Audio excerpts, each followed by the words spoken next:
What's up, guys? Mason the Brock Henderson here, and this is Elementary Season 5, Episode 17, The Ballad of Lady Francis.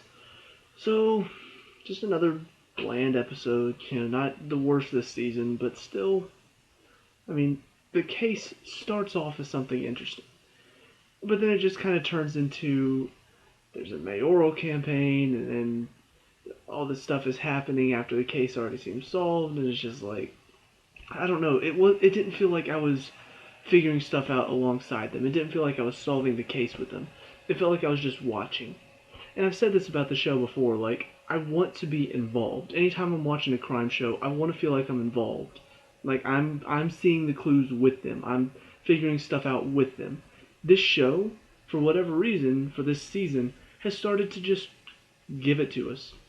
At the end, whenever they had the whole, oh yeah, the mayoral candidate that's running for office that thinks he's going to win, he's the one that did it. And we come to find out, oh, apparently the guy that was killed, that he killed, he knew him since he was little. They figured that out, not me. They did that. I was just watching them do that. That's no fun. What fun is it to watch a crime show if you're just going to watch them solve the crime? And the thing is, I know what they were trying to do. I know they were trying to be, ooh, we're clever, guys. Look at this. You're watching this, and we're showing you this mayoral campaign. Ooh, what's the mayoral campaign doing on there? Oh, and at the end, guess what? It turns out it was about the mayoral campaign the whole time. Oh, we got you, didn't we? We got you, didn't we? Yeah, you did. Because you didn't give me any clues to even hint that that was even possible. I mean, in what world, especially whenever it's all about a guitar and stealing the guitar, in what world do all of a sudden I just go, oh yeah, the mayoral campaign. That's what this is all about. In what world, based on the clues that you gave me, which were practically none, was I supposed to figure out that the guy that's running for mayor, the congressman, he's the one behind it all? There's no clues for that. Honestly, until we found out that the guy was killed because he had the guitar, which, how are we supposed to figure that part out anyway? After that happened, there were no clues. There was no clues after that. It was all just, let's just follow them as they solve this case, guys. Come along, we'll hold your hand, we'll figure stuff out for you, we just want you to watch. You completely miss the point of why we watch mystery shows. Because it has nothing to do with just showing us a good mystery. It has nothing to do with just showing us a team or a person who solves crimes. No, it's more than that. We want to see what they see. You know, three shows that I think are my favorite mystery shows of all time because they did so well with this. Monk was the first one because it was one of the first ones that aired, and I remember watching it when I was younger. Really loved it. Psych came on after that, and then Sherlock. Those three shows, there are probably some other good mystery shows, but those three stand out to me because we got to see what they saw. We got to experience that with them, and we got to try to use the clues that they were finding to try to figure out alongside them. Whenever they found that clue that was a case-breaking clue, it was like they all of a sudden had a moment of, I solved the case. And the question was, based on what they just saw, could you figure it out as well? They did so well with that. They did so well with that concept of bringing the audience in and letting them solve the case. Letting them work alongside some of the greatest detectives to try to figure out what happened. This show just says, screw that, we're just going to show you as these people solve a mystery, and oh, by the way, there's also some other stuff going on with, some of their personal life stuff. That's pretty much it. And I don't want to watch a show like that. I don't want to watch a mystery show that is just going to solve everything for me and not give me a chance to see the clues that lead to the bad guy getting captured. How many times this season have we had a moment where Sherlock says he's solved the case, and the next thing you know, the bad guy's walking into the room, and they start spouting off all these facts that we had not seen yet? It's happened at least 5 or 6 times this season alone. Do you not understand why that disconnects the viewer? It's really frustrating. And I hate it because I remember watching this show at the beginning. I remember thinking, I like this show. This is a good show. The mysteries are really good. It's fun to kind of do this, solve it with Sherlock, all this stuff. Now it's just like they don't care anymore. The cases have become less interesting. They're not really letting us see the clues that lead to the solving of the case. It's really stupid. And it's like they're not clever enough to do that anymore. So that's pretty much about it on the case, except I guess if there's one other thing to talk about, case related, the guy who hired the hitman, what directing choice was that? I mean, they come in and he's talking like this, just like I can't even do it. Like it was so strange and out there. I'm like, what is this? Is this a comedy now? It was bizarre. But anyway, on to the Shinwell stuff because frankly, this has been the most boring part of the season. Is the fact that the stuff on the outside, no Moriarty, no CIA, no FBI, no Sherlock's brother or father, nothing about that. It's about some guy that Joan kind of knows. So we find out that apparently something interesting has finally happened with Shinwell. I say find out because we don't even get to see the interesting thing that happened to Shinwell. The cop that has been using Shinwell as a CI comes into the precinct and tells Joan or Sherlock or both of them, I don't even remember. No, he calls Joan and tells her, we just want to say that Shinwell's cover was not blown. And, we're pretty sure the drive-by was not related to SPK or anything like that. And Joan's just like, wait, he was shot at? And I'm like, wow, yeah, I don't want to see people being shot at. You're smart, show. You knew deep down I did not want to see anything exciting for this episode. So thank you for sparing me from getting to see a drive-by shooting. Thank you so much. Any action, just take it out of the show completely. Any action at all, any fighting, any shooting, any of that, I don't want to see it. In fact, the guy being tortured at the beginning, wasn't that a little too intense? Wasn't that a too little you were like, ooh, my heart's pumping a little faster. Oh my gosh, this is intense. They need to take that out of the show completely. Because who wants any action, right? So anyway, after dropping that bomb on us that they decided not to show us something interesting with Shinwell, Joan goes, talks to him. He says it wasn't about the SPK, it wasn't about gang related. Or no, he said it was probably just retaliation or something like that.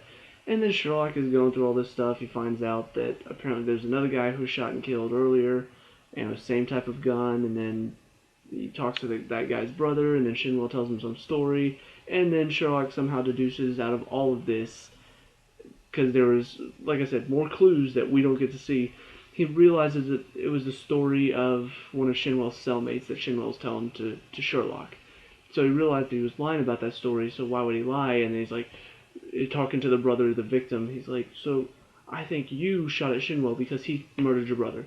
And then the episode ends. I'm just like, oh, okay, well, okay.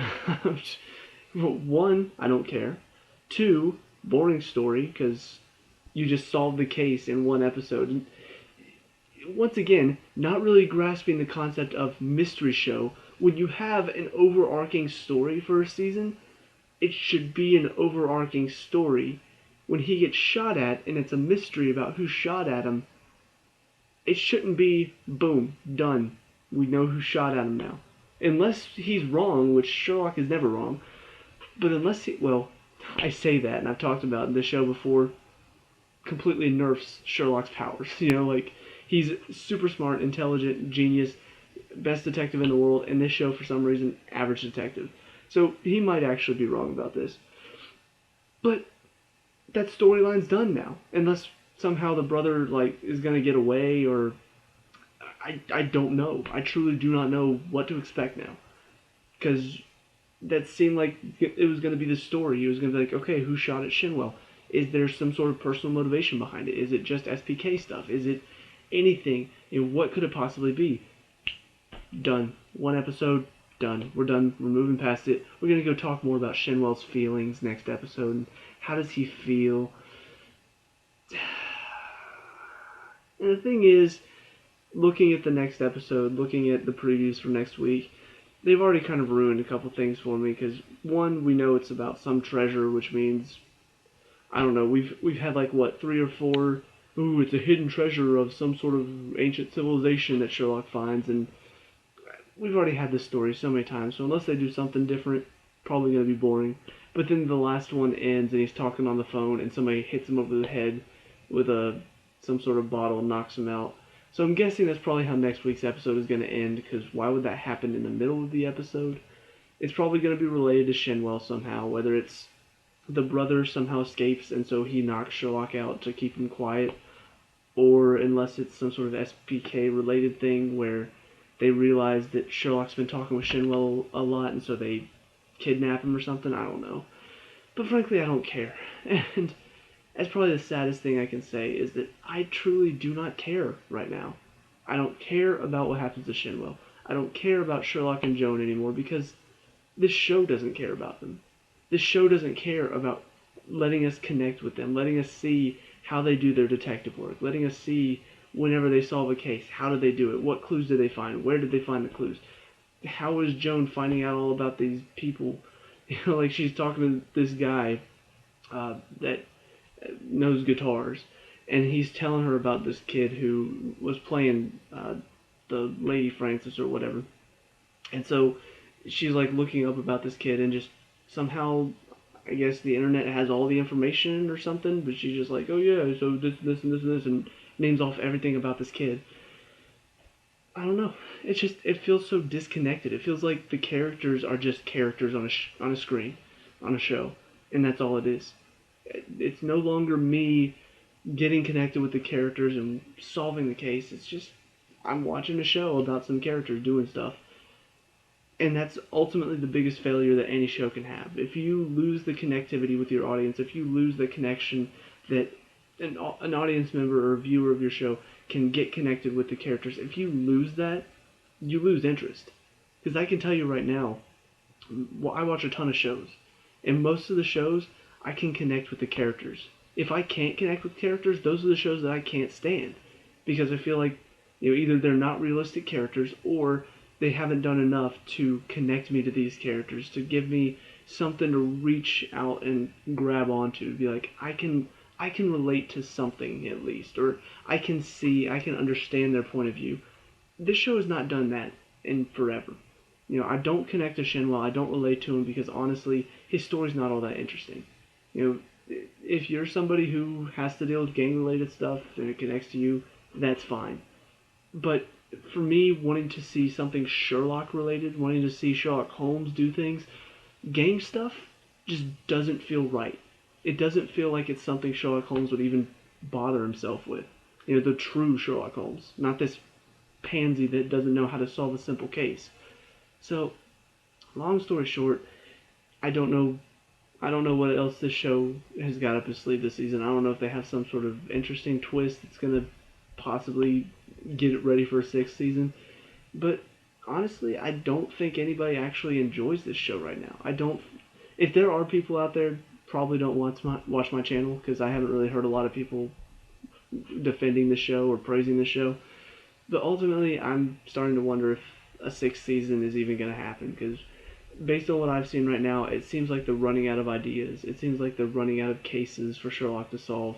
So unless they have some sort of season-saving episode on its way, right now I expect this to be the last episode, or the last season for this, before it gets canceled, because CBS has a ton of other shows that they're bringing in that could easily replace this one, and not even shows that I like, so I'm a little bit sad, but it's just how things work now. People lose ideas, the writers stop caring, and this is what happens. So, oh well. Let me know what you guys think down in the comment section below. What did you like and dislike about this episode? Let me know. We can talk about and discuss all that good stuff. Leave a like and subscribe for future Elementary reviews, and I'll see you at the next one. Peace out.